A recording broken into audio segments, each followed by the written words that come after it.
சங்கீதம் 46:10 நான் உன்னிடம் சொல்கிறேன், அமர்ந்திரு, நானே தேவன் என்று அறிந்து கொள். இது உன்னுடைய இந்த தருணத்திற்கான ஒரு வசனம் மட்டுமல்ல, உன் வாழ்க்கை சூழ்நிலைகளுக்கான என் தெய்வீக கட்டளையாகும். நீ என்னிடம் ஓர் அடையாளம் கேட்டிருந்தாய், இதோ அது. உன் ஜெபங்களை நான் கேட்டேன்.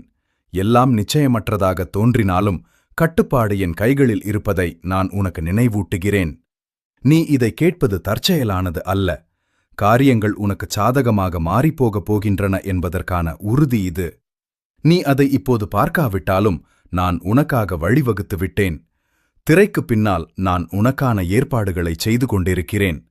தோற்றுப்போகக்கூடாது என்று உன் ஆத்துமாவிற்குள் முணுமுணுக்கும் அந்தச் சிறிய சத்தம் நானே. உன் பொருளாதார நிலையைப் பற்றியும் ஆரோக்கியத்தைப் பற்றியும் குடும்பத்தைப் பற்றியுமான உன் கவலைகளை நான் அறிவேன். ஆனால் இதை தெளிவாகக் கேள். நான் உன்னை பார்ப்பதை